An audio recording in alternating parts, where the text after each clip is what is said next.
Tenkugamba nti omulembe guno gwe tulina gufunye okusomozebwa kunene nti kakalugambe ekyokulabirako nti amateeka ag'ekkanisa gayinza okumenyebwa, naye ekibuuzo kyansuubire nti ekintu kyombuuzaako kyendowooza oba naawe ekyombuuzizza kyendowooza kyolowooza ombuuziza ku kibuuzo ekiri mu ddiiro kansuubire bwe nti bwe kiba bwe kityo ebikolwa ebimu birekerawo okubeera ebyekyaki oba ebyennyumbayo ne bifuuka etteeka ly'ensi.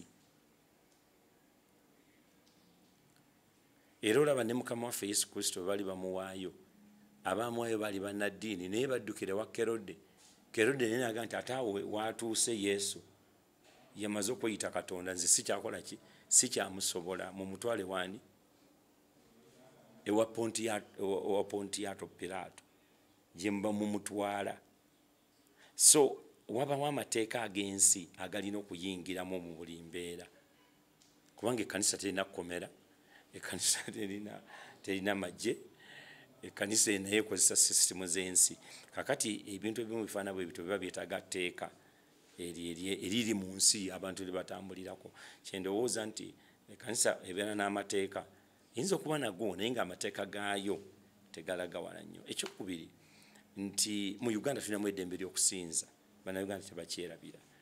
Bwe tubeera n'eddembe ly'okusinza kati buli ojja kusanga ng'omuzikiti gw'ekibuli amateeka agaguliko siga amateeka ge Old Kampala, ng'omuzikiti gw'e Masaka nga dewe bwe gutyo, oba n'osanga ekkanisa ya Miracle Center nga ina amateeka gaayo ate teyingiramu mu kkanisa ndala ya Nateete.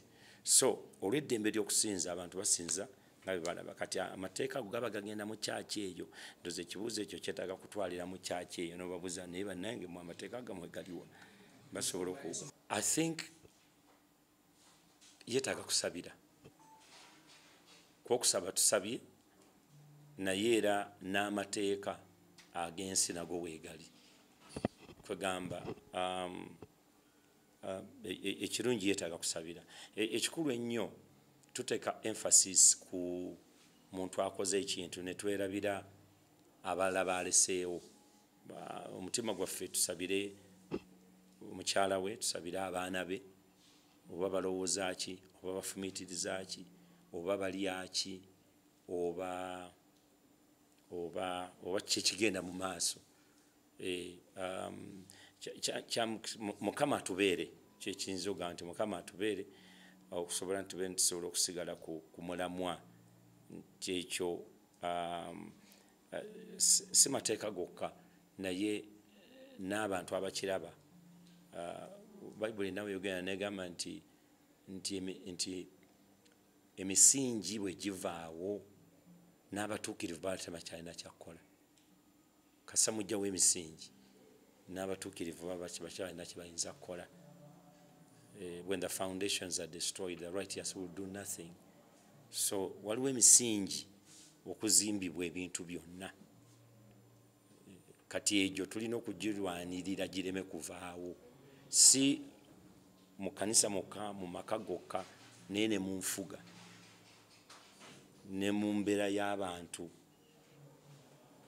ne mu mawulire. Emisingi bwe gimala okusesetuka ne givaawo, buli muntu ajja kuwandiika kyayagala, ayogere kyayogera, ensi ejja kutabuka. So ye challenge ennene gye tulina eyo.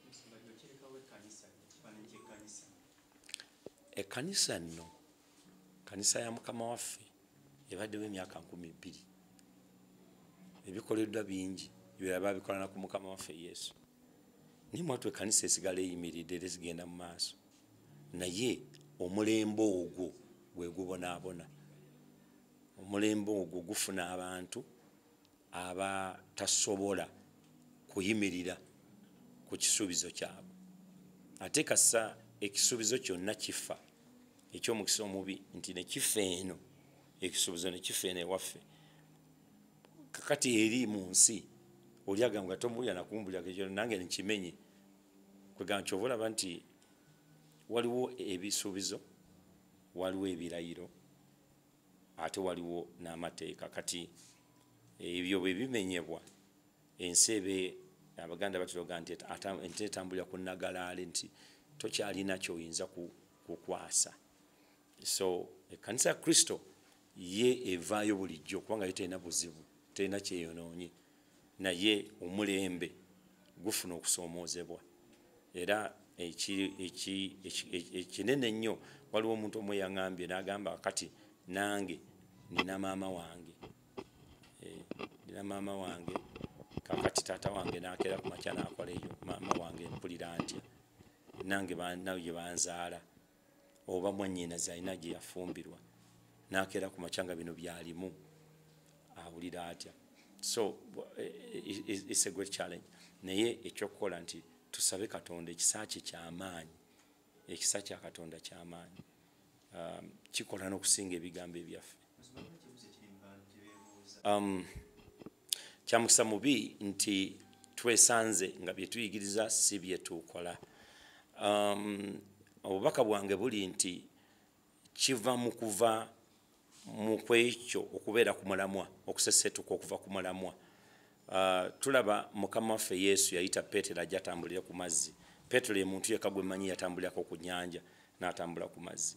N'olw'ensonga eyo naye bwe yajja amaaso ge ku Mukama waffe yabbira, so nga ate Mukama yalaga nti gwe lwazi kwe naazimba ekkanisa. Bulijjo lwe tuva ku mulamwa tutandika okubbira ne tuva ku bintu, si mu bannaddiini bokka, naye ne mu bintu ebirala nga gavumenti, budget settings, emikolo gye tugenda okukola, biki ebintu bye tusuubiza abantu. Kasova ku mulamwa otandika okusesetuka. Kyetuva tubuulira abantu bano nti basigale ku mulamwa ogwo ogwabayitisa okujja okubaako nti balina kye bayinza okukola, era ekyo kye bakkiririzaamu banasigala ku mulamwa, kubanga Mukama waffe Bayibuli etugamba nti gwe mutwe era si gwe mukira, ate ye ntandikwa era ye nkomerero. Era ensonga eyo tulina okumaliriza mu maanyi, tulina okumaliriza ebyo byatukwasibwa, bwesigwa bunene, kusoomoozebwa kwa maanyi, naye tulina okunywera tusigale nga tuli ku mulamwa.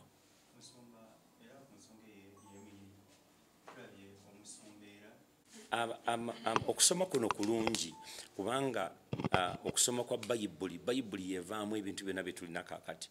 Yavaamu amateeka ge tulina mu nsi, yavaamu ebyamagye, yavaamu obukulembeze, yavaamu buli kintu kyonna.